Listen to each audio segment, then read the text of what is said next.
The messages suggested they were romantically involved in January, but by the end of March, Tamara was attempting to break off their relationship. Also disclosed in the text was that Tamara was pregnant and she named Rafiq as the father of her unborn child.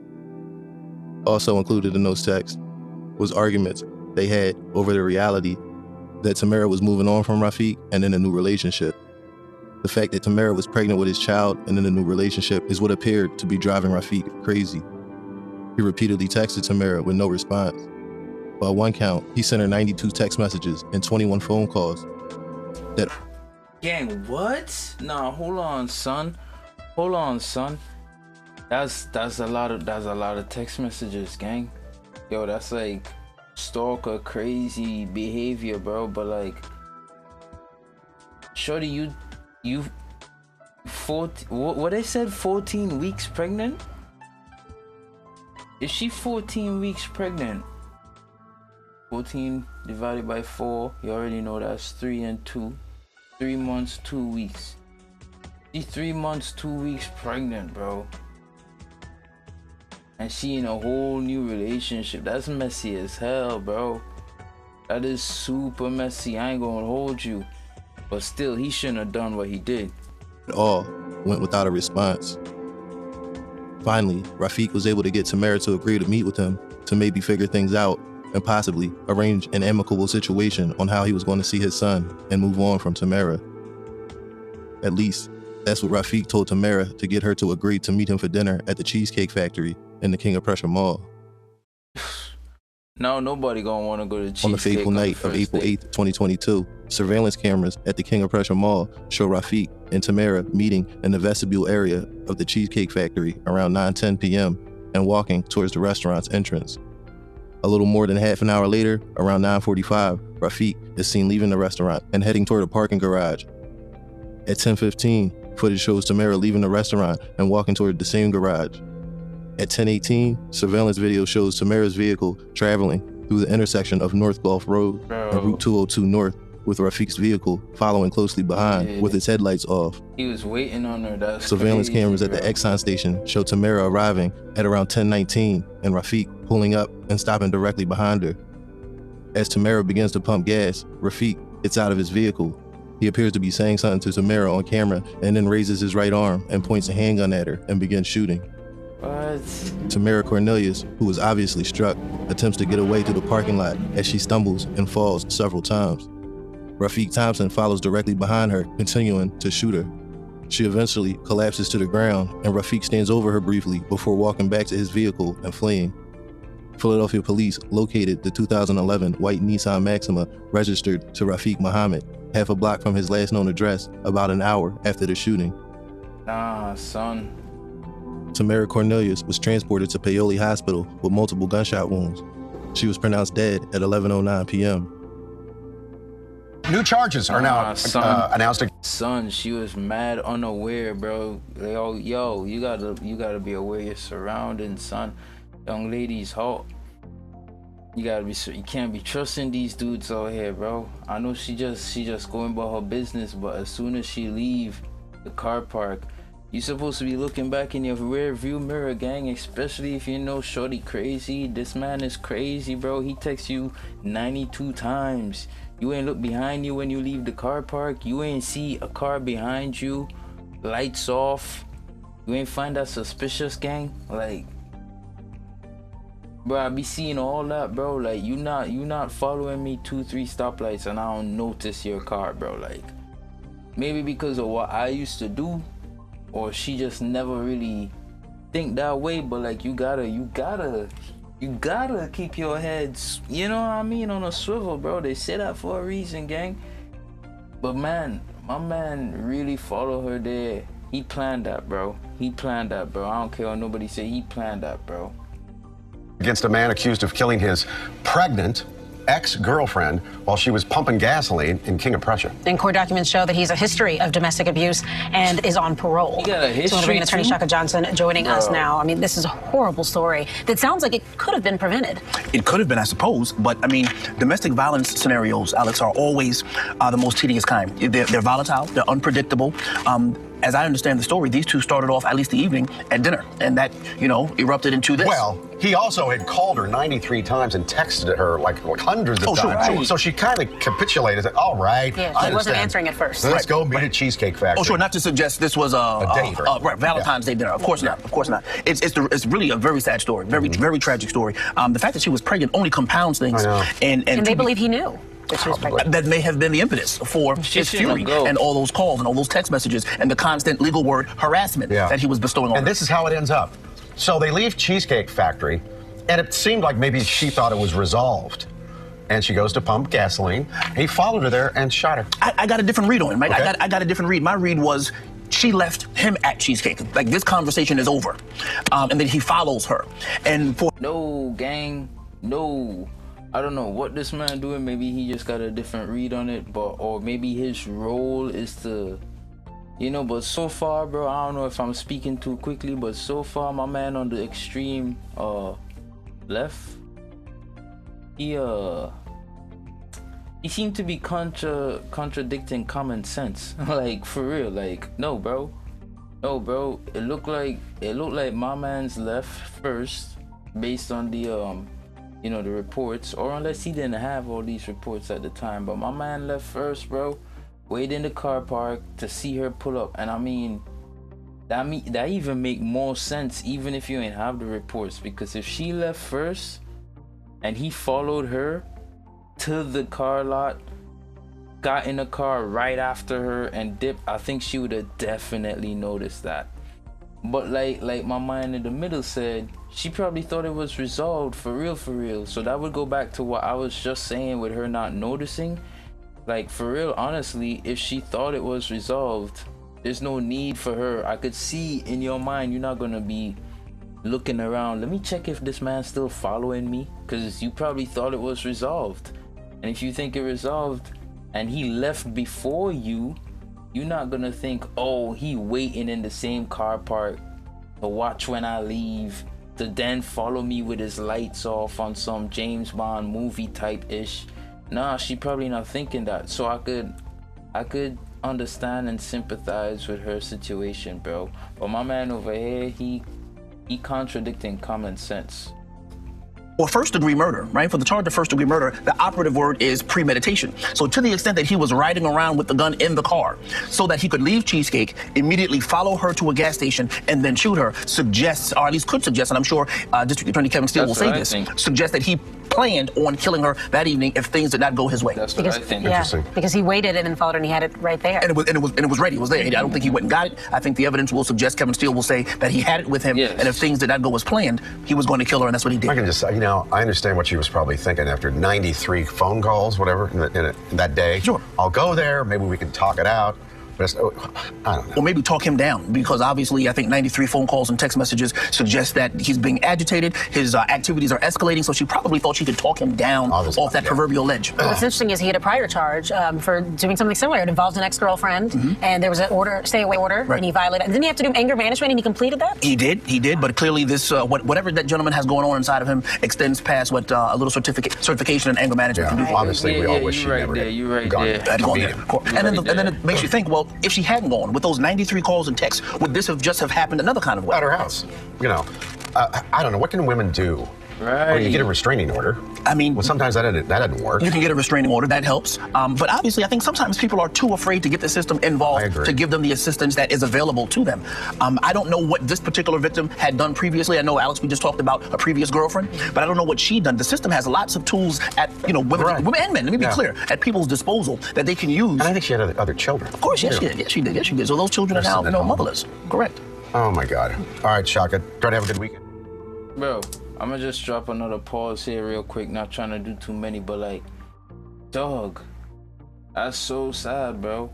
And my man in the middle, he said, what can women do? Like, yes, bro, like, for real, bro, what can they do, bro? Because you be going and get restraining order. That don't stop somebody. Like, a piece of paper don't actually stop somebody. If this man is crazy, he will still come after her. Like, how do you truly protect women from guys like this, bro? Like, I would love to know, bro, because I'm feeling to have children and I might have a daughter one day. How do I truly protect my daughter from guys like this? Like, that's crazy, bro. Guys like this, weak men, bro. Like, I don't know what it is they're missing, but we gotta find a way to curve this, gang, especially in, you know, our community, bro. Like, this ain't it at all, bro. This was a pretty open and shut case for District Attorney Michael Steele. Quote, if he couldn't control her and have her, nobody else would. He emphasized a deliberate and willful and premeditated act with a conscious intent to kill, he asserted in his opening statement to a jury of 8 women and 4 men, as a capital murder trial for Rafiq Thompson commenced on September 11, 2023. Steele and co-prosecutor Samantha Araine were seeking a conviction of first-degree murder, which is an intentional killing and punishable by either the death penalty or life imprisonment. Prosecutors plan to argue for the death penalty if the jury convicted Thompson of the first-degree murder charge. Francis Genovese argued prosecutors can't prove Thompson had the specific intent to kill and suggested a conviction of the lesser charge of third-degree murder Bro, how would do be the you appropriate sleep, verdict. bro? How do you sleep, Third-degree bro? murder is a killing committed with malice or a wickedness of disposition, So what was that? cruelty, hardness of heart, or a disregard of the consequences of one's conduct and is punishable Bro, I can by a never be a possible maximum defense sentence lawyer, bro. of 20 to 40 years. I can never be a defense Not every lawyer. killing is a murder, and not every murder is a murder of first degree, Genovese argued during his open. Nah, bro. This is what I'm talking about, bro. Like, I could never be a defense lawyer, bro. Look at this face, bro. What is you talking about, bro? How is you saying that with a straight face and you go home, kiss your wife and children, and go to sleep, bro? He straight up, bro. In a statement to the jury, claiming the couple's relationship was, quote, tumultuous, and that Thompson was, quote, upset to learn that Cornelius planned to keep his child from him and allow the child to be raised by another man with whom she was involved. He acted without considering the consequences of his actions when he fired those shots, Genovese argued. Bro, he grown. He over 30 Rafiq years Thompson old. testified at trial. During his testimony, Thompson claimed he was upset to learn that Tamara planned to keep his child from him and allow his child to be raised by another man. You got problems. Thompson testified the shooting occurred shortly after he and Tamara had a heated discussion at the nearby Cheesecake Factory restaurant about their relationship, and that Tamara had told him earlier, "You're lucky if you ever see the baby." Thompson claimed that several months earlier, Tamara had lied to him that she had lost the baby. He also testified that on April 8th, he indeed did text her to invite her to dinner. The waiter who served the pair testified that the two appeared to be having a contentious conversation, a back and forth argument, and that when he returned with the food order, the woman was alone and Rafiq had left the restaurant without Tamara. Tamara asked the waiter to box the food for takeout and paid the bill and left the restaurant at 10:15 p.m. Yo, what a slime, bro. What a... Bro, what a disgusting fella, bro. So you telling me you plan all that, right? Even if you ain't plan all that, the conversation ain't go your way, so you get up and leave shorty with the bill? Bro, you a waste, man, bro. You ain't worth nothing, bro. I really hope they give him the death penalty, bro. I ain't trying to wish death on people, but we don't need people like you in the future, bro. You a waste, man, bro. And then drove to the Exxon station on North Gulf Road, detective said. One witness testified that Tamara, while lying on the ground, said, "I'm sorry, I'm sorry." Another witness said Thompson, after firing multiple shots, shouted something to the effect of, "I don't care if I go to jail." 2 days later, during closing statements, Montgomery County District Attorney Kevin Steele once again walked the jury through the timeline of events that led to Thompson killing Cornelius at the gas station. Steele showed the jury the many texts and calls throughout the day before the two met at the Cheesecake Factory and showed the jury surveillance footage of the shooting. The footage, Steele said, shows Thompson yelling at Cornelius while hiding a stolen Glock 19 handgun in his right hand before raising the gun and shooting her. "What you did to this defenseless woman and unborn child was cowardly, a despicable act of violence," Montgomery County Judge William R. Carpenter addressed convicted killer Rafiq Thompson at the conclusion of trial. Carpenter recalled that Rafiq's defense lawyer claimed that Rafiq was not, quote, the worst of the worst, See how they like to hold and they head argued down that in he front should of not the be judge, sentenced to bro. death for his crime. Pussy. But Judge Carpenter said while that may be true on the national level, Rafiq was among the worst of the worst he's seen in a Montgomery County courtroom during his decades on the bench. Judge Carpenter added that he is among the lowest of the low, and he is a dangerous person, a danger to the community. He does not follow the rules. The judge ended up sentencing Rafiq Thompson to 2 consecutive life prison terms on the charges of first-degree murder and the murder of an unborn child. In addition to the life sentences, the judge added 18.5 to 37 years in prison for the additional gun charges. Such consecutive sentences will make it more difficult for any future governor to ever commute Rafiq Thompson's life sentence. Rafiq Thompson, 40, of the 800 block of North 47th Street, did not react to the consecutive sentences and said nothing in court before learning his fate. He declined to comment to a reporter as sheriff deputies escorted him from the courtroom to begin spending the remainder of his life behind bars. Clown, bro. According to court documents, Rafiq Thompson pleaded guilty to aggravated assault in which he hit his former girlfriend with his van and threatened her with a knife after the relationship ended.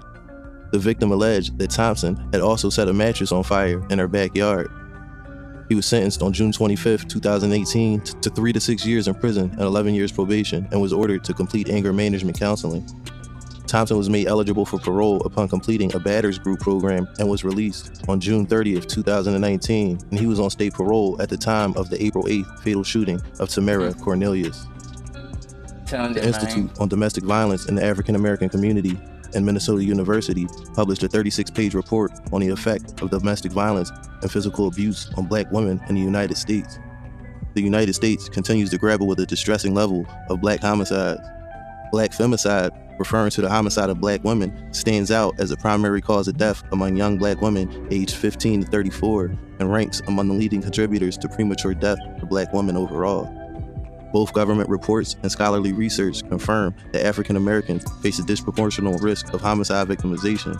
In comparison to their white counterparts, Black women are 3 times more likely to fall victim to murder.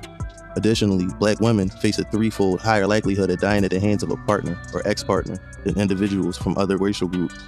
While estimates vary, existing literature on the prevalence of intimate partner violence during pregnancy indicates that approximately 3% to 19% of pregnant women experience violence from their partner. In essence, research indicates that Black women encounter notably high rates and various forms of trauma, leading to substantial mental, physical, social, and economic consequences. The structural obstacles they face sometimes impede efforts to seek help, prompting many to turn to informal resources for support. Jeez, bro. The complex and troubling nature of trauma experienced by Black women needs more attention from the public health community. I provided some resources in the description. Sometimes getting law enforcement involved isn't enough. Extra resources can help in the meantime. Thanks for watching. This has been American Confidential, and until next time, be safe. Bro, great video, American Confidential. Always got some good videos going. Once again, gang, it's not my content. I got his link in the description down below. Head over, hit subscribe, drop a like for real. I ain't know nothing about this, but yo, 40. I said man was over 30. Man was 40. Shorty was 31, son. He 9 years older than her. Like, I'm telling you, bro, a lot of these men is just little boys in grown men bodies, bro, and they don't know how to handle their emotions at all, bro. But I ain't really trying to get too deep into this, because I'm gonna just get like, I'm gonna get mad. I'm gonna get mad, bro.